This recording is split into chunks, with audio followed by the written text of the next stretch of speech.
Ben, malgré cette vieillesse de l'histoire et moitié vieillesse de la Terre, de la géologie, et on ne sait pas si on est bien constitué en biologie, donc dans le milieu où, vers la fin de notre processus forme-homme, ce qui est clair, en fait, malgré toute cette vieillesse et tout cet vécu, dans la présence de laquelle nos esprits ne sont pas toujours, mais distraits comme il faut en nature, donc ouverts, flottants, distraits. Eh bien, dans ce moment-là, l'histoire n'a pas de sens, géologie non plus, il n'y a que surface, des surfaces et je dirais, surface de corps aussi. L'apparence de la voix, le thème de la voix, un regard simple, dont j'ai dit que c'était immortel, presque immortel en fait, immuable en tout cas, et ce regard nous approche l'un à l'autre et par curiosité, et non pas découvrir une profondeur, mais comment, la question de comment posée à l'inverse, c'est-à-dire non pas comment tu es arrivé là, mais comment étais-tu avant que tu arrives là. C'est encore possible de le découvrir. C'est très intéressant d'écouter comment quelqu'un est arrivé à cet âge-ci ou là, mais comment tu fais que, comme s'il n'y a pas d'âge, comme s'il n'y a pas d'histoire, comme il n'y avait pas un monde constitué phénoménologiquement, humainement, historiquement, socialement, juridiquement, et il n'y avait rien que deux entités parlant finalement, n'est-ce pas? Et même pas parole absolument nécessaire, mais c'est une friandise quand même.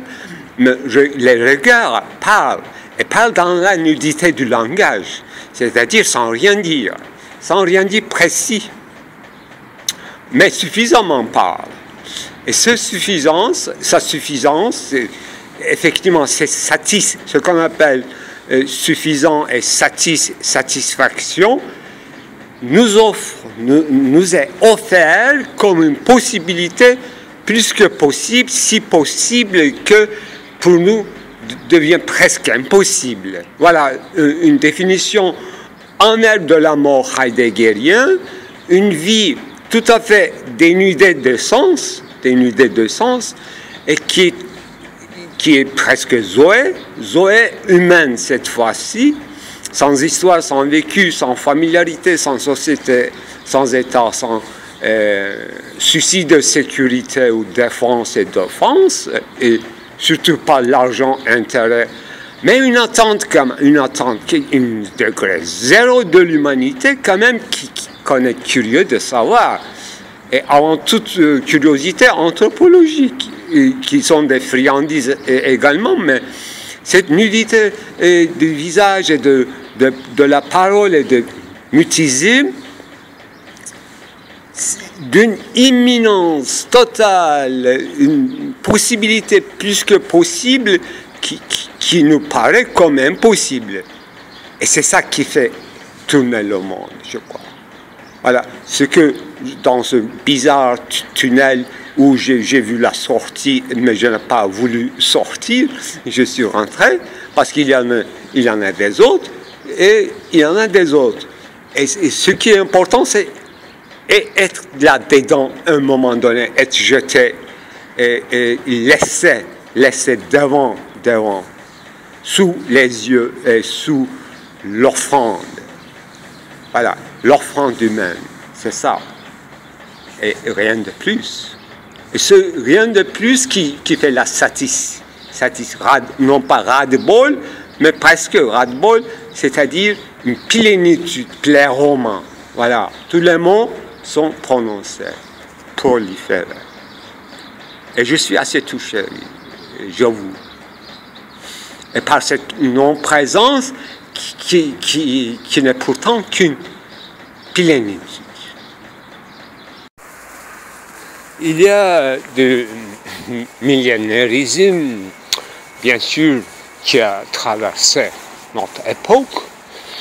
Comme notre époque est a priori incrédule, donc il est resté un peu une dizaine d'années perplexe, attentif, mais dès que le XXIe siècle est arrivé, alors ils ont dit « Oh, ça va encore pire, ça va ou ça va encore pire », donc il n'y a qu'une différence de degré, rien d'extraordinaire. Mais on a vu quand même des vagues de, non pas immigration, mais de déplacements entiers des masses. Incroyable, enfin, l'État-nation, on peut en critiquer plein de choses au niveau de droit, etc. Mais c'est autre chose, c'est au-delà des guerres effectives. C'est un effet comme voilà, les tremblements, des secousses successifs, des résiduels, disons, qui ne s'arrêtent pas, qui s'étendent comme des ondes, voilà, ondulations, mouvements. Plusieurs centrés, polycentrés, donc il n'y a pas que Syrie, ben, toute race, toute ethnie attend son temps. Donc il y a des vagues qui divaguent et il y a des digues qui diguent. Voilà, très simple. Il y a des vagues qui divaguent et il y a des digues qui diguent. Eh bien, vagues et digues, c'est vague et digue aussi. Bon, l'autre jour, je suis tombé dans mes recherches de vocabulaire, voilà, sur quelque chose concernant digue,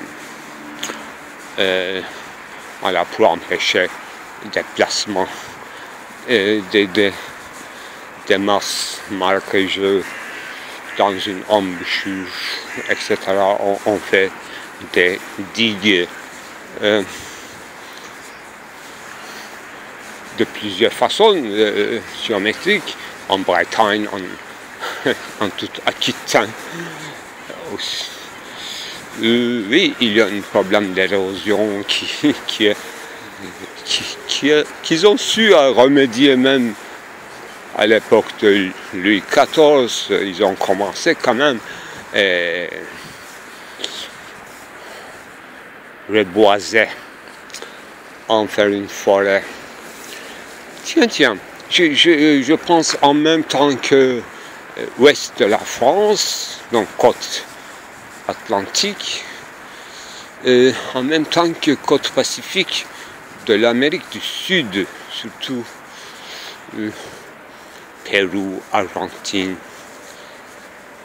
C'est bizarre, c'est parce qu'ils sont tellement isolés de la mer à cause de ces grandes montagnes qui descendent, qui changent le climat soudain.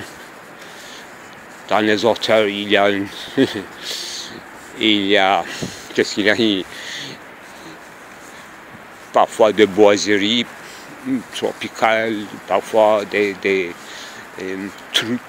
toundras, très peu d'espèces végétales rares, espèces rares dans une hauteur. Et quand on descend, alors ça devient tropical, je crois. Et là, il n'y a que des cactus et il y a des vagues.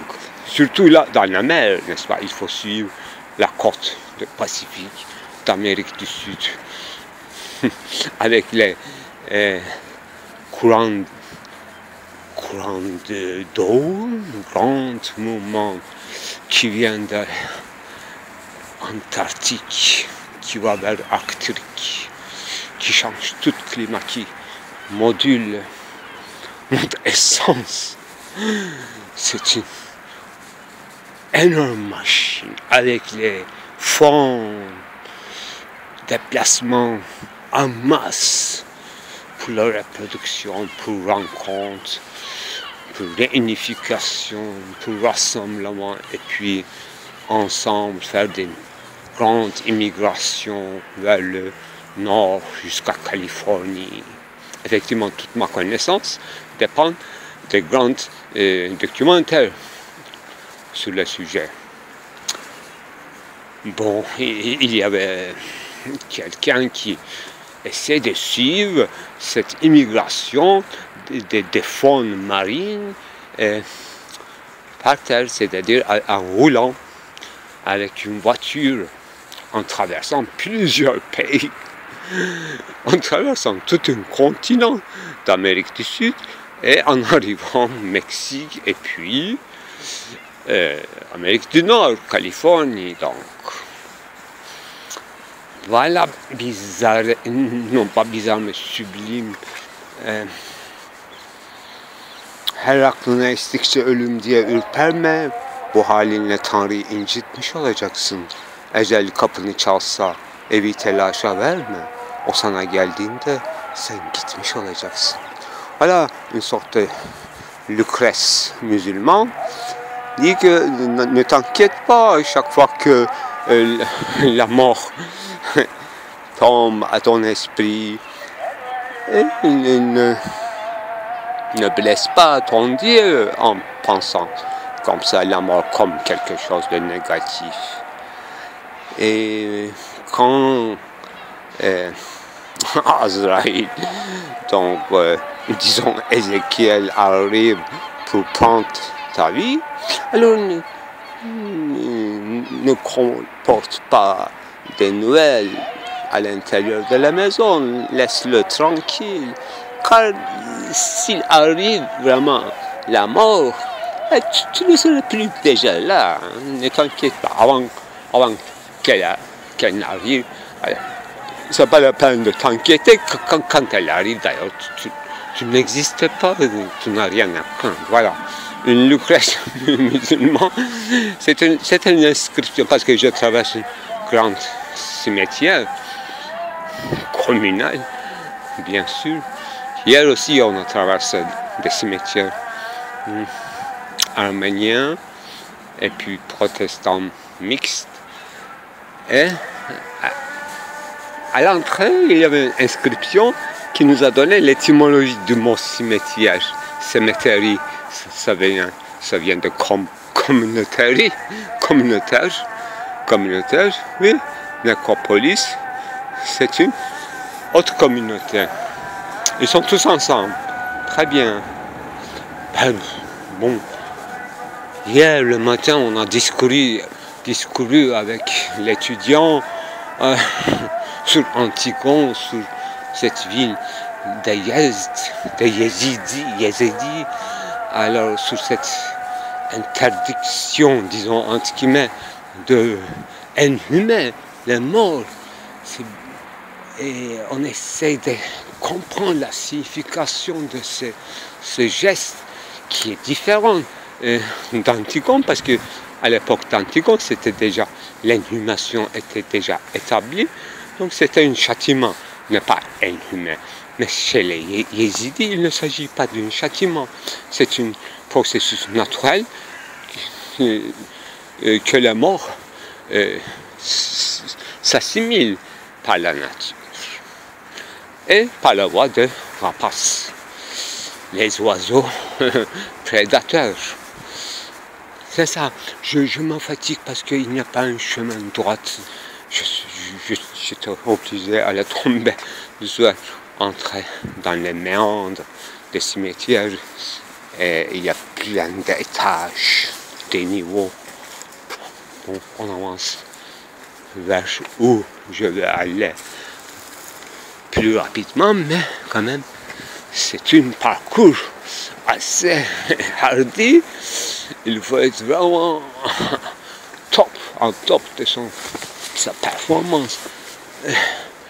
Ben, si je ne sais pas, je n'arriverai pas à ce niveau de performativité. Eh bien, performativité, c'est pas seulement speech act, et le corps, il faut qu'on accompagne à cet exercice débordement, pluie torrentielle des speech acts qui me suivent, qui me précèdent, qui me traversent, qui me croisent en oblique. Il y a plusieurs royaumes, des séries, je ne peux plus. Et il faut que je sois fort. Je vous avais averti que pendant ma jeunesse, j'avais un corps chétif. À un moment donné, quand même, à 18 ans, j'ai remarqué que j'avais un corps et ça va m'accompagner dans un long chemin. Il faut que je donne du temps uniquement à lui, parce que dans mon corps, il y avait des changements étonnants. Et j'ai dit que voilà, c'est le temps. Et puis tu n'auras plus de temps pour s'occuper de ton corps plus tard, dans l'âge adulte. Et maintenant, dès qu'il y a un moment visible de changement, développement de ton corps, alors tu l'orientes. À 18, même 17 peut-être. Pas trop tôt, pas trop tard. Hein. Ça dure un peu 3 ans, peut-être 4 ans, jusqu'à 22. Et jamais fumer des cigarettes, jamais boire. Voilà, je pense une nourriture saine, alternative, des choses non pas polluées ni dégénérées et tout. Voilà, c'est une époque de préparation. Mais quelle idée, d'où venait? C'était pas une coïnée générale, un sens commun, ça n'existait pas dans les années fin 80, pardon, non, 70, hein, 79. Dans ces années-là, ça n'existait pas une prévention pour... Mais je lisais quand même des livres comme ça, pour les adolescents, et de développement sain. Donc, comme il n'y avait pas de guide réel dans ma vie autour de moi, donc je m'assuivais à travers les livres. À vrai dire, le sport, entre guillemets, qui n'est pas un sport qui me convenait le plus, parce qu'il s'agissait d'une temporalité très intime, personnelle, et donc un progrès très individuel, c'est le yoga.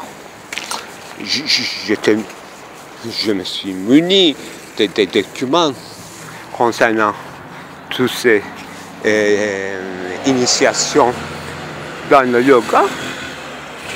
Et ensuite, là-bas, bon, je pensais cette distinction dans l'image de Roland Barthes, obvi, image obvi et obtus, et en dehors de son contexte qui fonctionnerait comme concept, à mon avis, assez distinct et plein, qui servent à distinguer dans l'image, non pas deux sortes d'images, plutôt dans la même image, deux côtés, deux aspects. Un aspect obvious, et l'autre obtus. On utilise, oui, en français, dans la langue courante, on dit obvieusement, donc d'une manière ostentatoire, et ce qui fait remarquer ce qui est oui, distinctif, disons. Distinguer, c'est mieux. Et obtus, c'est plutôt côté, je dirais, nature ou classement social, étiquette, identité déterminée.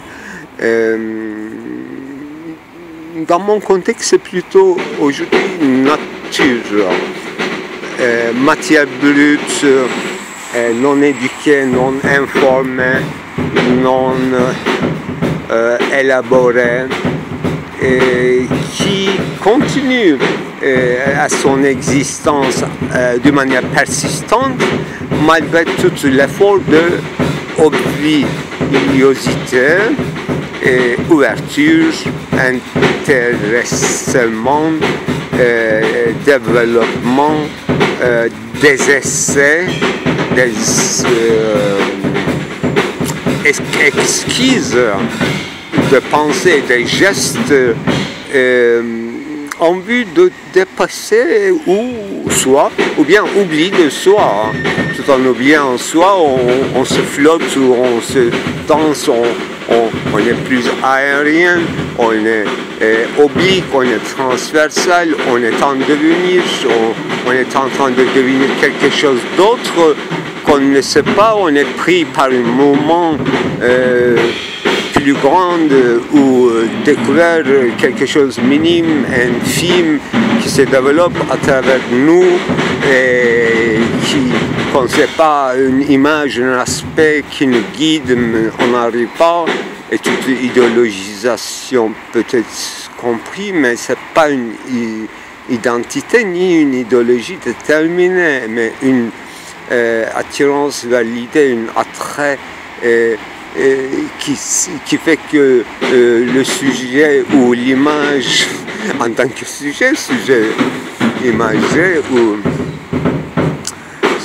qui se transcendante, qui se subtilise, qui devient presque sublime, ou s'annihile, s'épuise dans ses efforts, qui est à un moment donné exténué malgré son opulence et santé.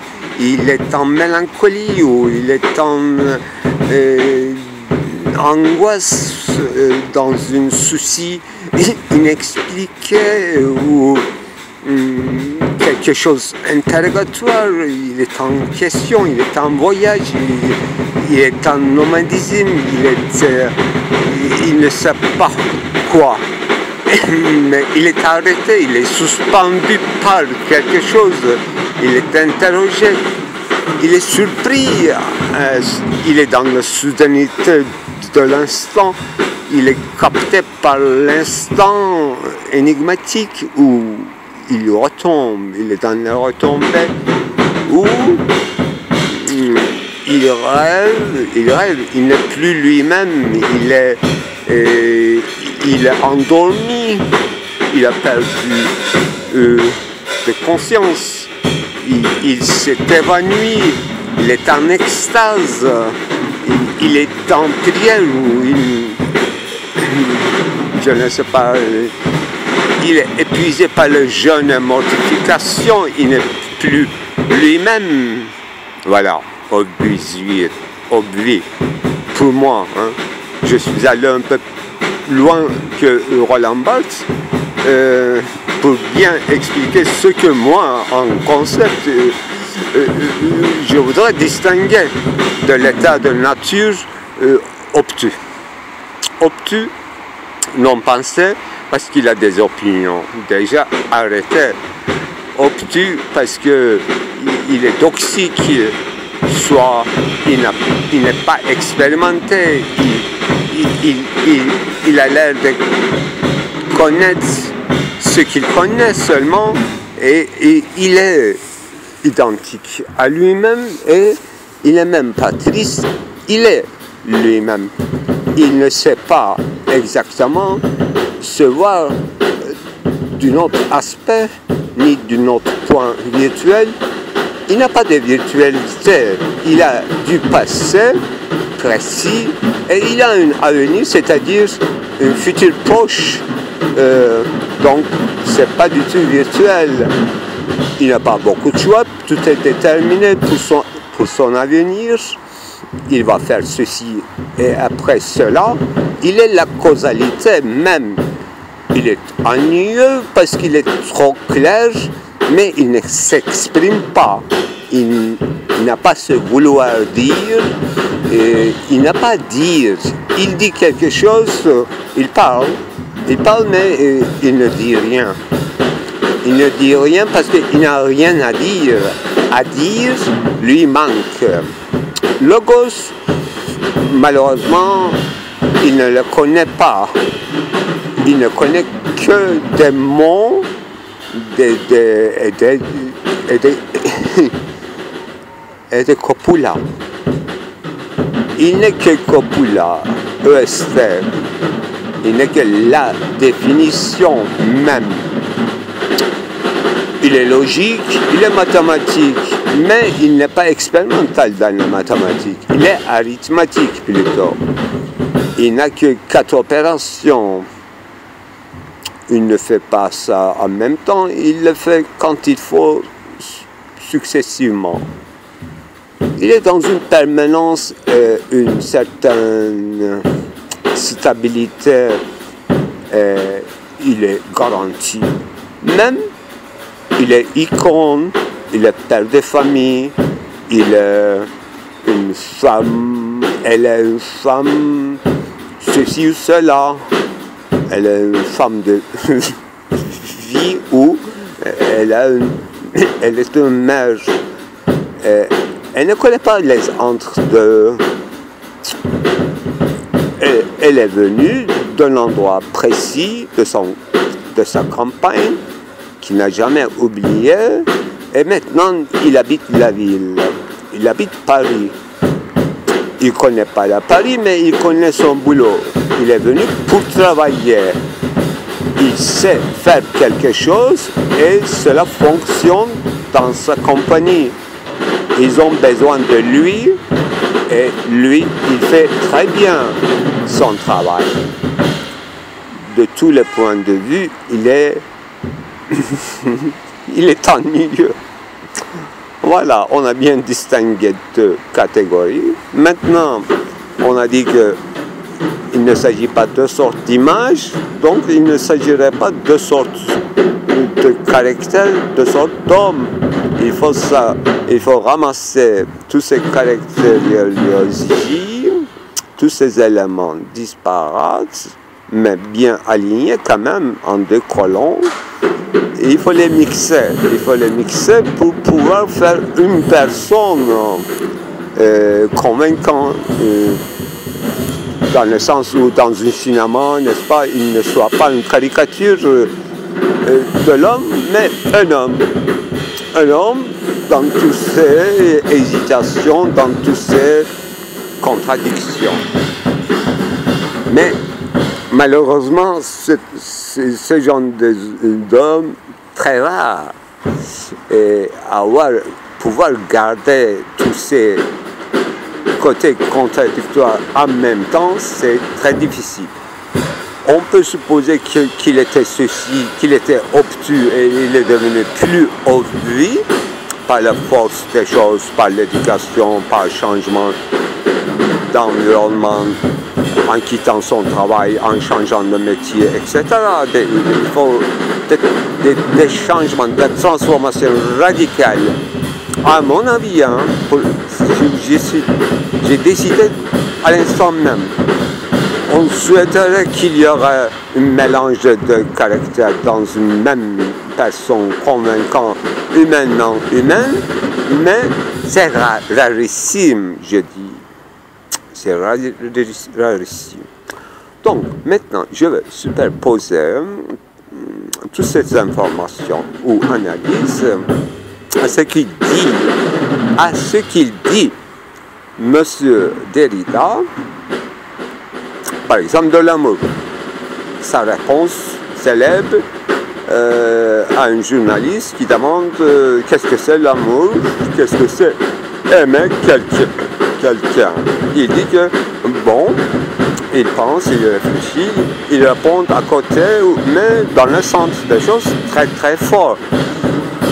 Il dit qu'il y a qu'est-ce que ça veut dire aimer quelqu'un? D'ailleurs, quelqu'un n'a pas une intégrité totale. Donc, il est divisé en quelque sorte, parce qu'il dit qu'il y a un qui chez quelqu'un Et il y a un quoi dans le même personnage. Et il suppose une donc complication dans le même personnage qui nous est très convaincant et qui rappelle directement en théorie d'inconscient psychique de Freud à laquelle nous sommes très habitués. Mais obvi et obtus se compose à des éléments si disparates mais si cohérents entre eux pour faire deux colons qui ne se mélangent pas. On dirait que c'est très structuraliste, c'est trop clair, distinct malgré toutes les nuances. J'en conviens, mais je suis plutôt attiré parce que je me suis souvenu soudain de cette théorie barthienne très riche, à mon avis, qu'on n'a pas assez exploitée, qui est restée seulement dans les analyses sur le film d'Eisenstein. C'est bien, ça marche, ça fonctionne dans le cinéma et dans le journalisme, dans la photographie publique, même artistique. Mais on ne sait pas, on n'a pas à se demander si ça fonctionne dans la psychologie générale que maintenant j'ai transposé plutôt à la caractériologie et psychologie générale. Il faut trouver des connexions avec Dasein-Analyse, bien sûr, pour ne pas rester dans la psychologie, mais ce sont effectivement, comme il y a dans mes énumérations une opposition quand même entre la nature non développée et la nature développée, dans le meilleur des cas, une nature naturelle et une nature naturante, et une efficience dans le colon obvi. Et il y a un manque d'activité de devenir efficience dans le colon de obtus. Obtus, c'est trop matériel, trop naturel, et c'est cause matérialiste et cause formaliste qui le détermine. J'ai bien expliqué sa cause finale qui n'est qu'une future proche, donc c'est très arrêté comme idée.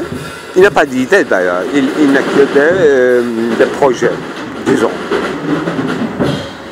Non, pas du tout au sens sartrien du terme.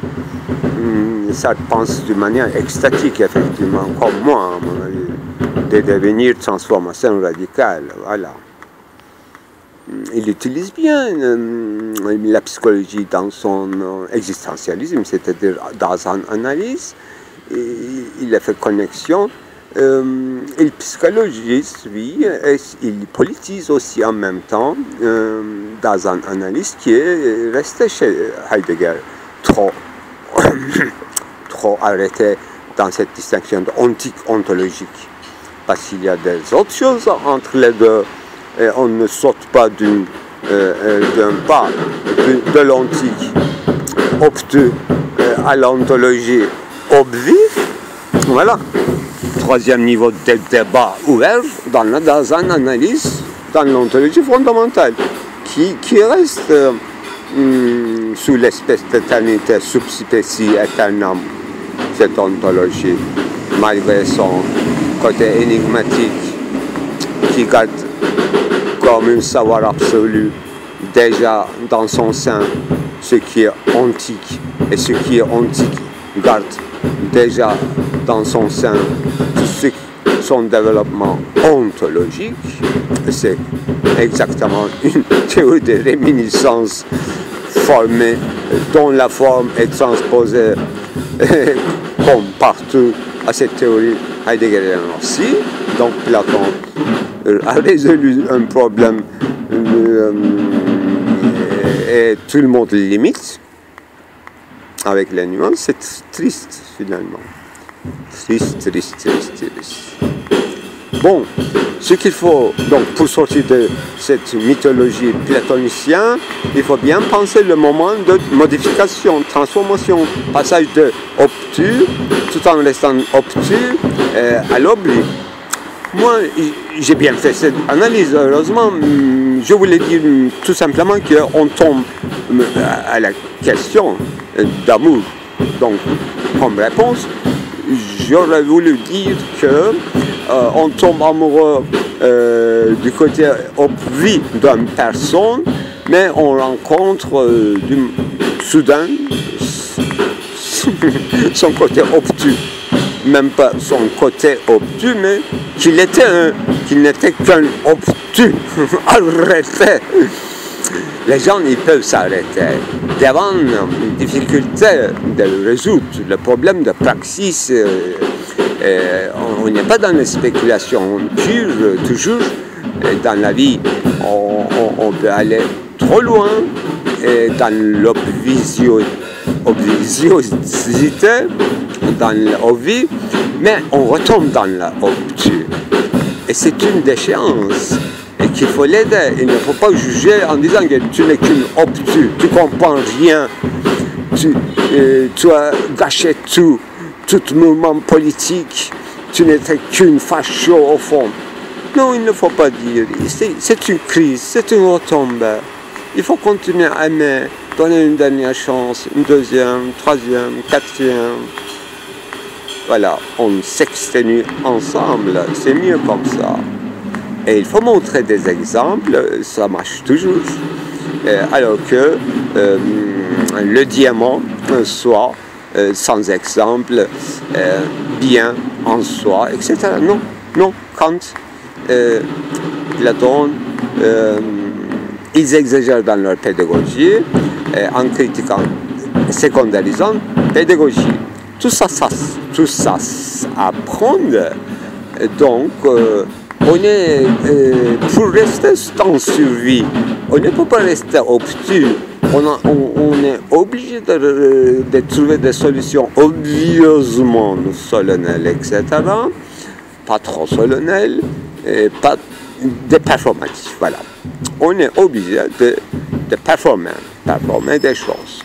Et ça nous fait tomber amoureux, messieurs, dames. Voilà. Nous devenons soudain héros du jour, héros du jour. Nous sommes très sexy quand nous sommes en chaleur, en une crise de nerfs, dans une petite manière de dire merde, ça marche pas, je suis fichu. Voilà, merde, ça m'appartient. On m'avait dit qu'en tant qu'étranger, en fait, tu as un drôle d'accent et tu dis merveilleusement drôle le mot merde que tout le monde utilise. Bien sûr, j'avais étudié comment on peut dire merde pour devenir un petit Parisien. Je disais pas merde, je disais merde. Ça devenait sympathique. Le deuxième exemple, c'est je suis fichu. Fichu, c'est l'exemple de Walter Benjamin, analysé par Derrida dans son grand discours solennel pour le discernement de Reward d'Adorno. Il parle abondamment de cette histoire d'être fichu de Benjamin. Je suis fichu, apparemment avant de se suicider. Ben, tu n'es pas fichu, tu es merveilleusement sentier, reçu tout le drame du XXe siècle. Et bien sûr que tu vas te sentir écrasé et tu vas sentir quelque chose de trop grand pour que tu puisses porter, mon cher Walter.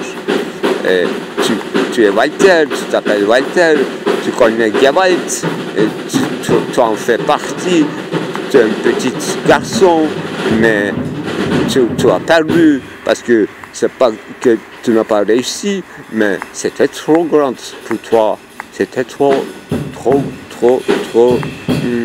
c'était trop. Voilà, le troisième mot, c'est c'était trop. Voilà, ça nous fait tout de suite fait tomber amoureux dans notre alentour immédiat. Quand quelqu'un dans cet état, personne ne peut pas ne pas tomber amoureux. Voilà, le problème d'amour est résolu dans l'histoire du monde. Donc, voilà. Je n'ai pas parlé de cette patrie et que j'ai choisi volontairement à m'accompagner. Au départ, j'étais très irrité et je voulais critiquer ce genre de musique, mais maintenant, je crois qu'ils ont pris le moment et ils vont bien, quoi. Parce que je préfère normalement des percussions plus orientales, afghanes, iraniennes. Je trouve ça trop mécanique, mais effectivement, ça m'a aidé à faire mes énumérations par cette mécanique classificatoire, je ne sais quoi. Il y a des phrases quand même. Donc, je me disais qu'il manque des phrases, non pas des mélodies entières, mais des phrases. Mais il y a des phrases sérielles. Oui, il faut bien donner l'oreille, prêter l'oreille, avant de juger.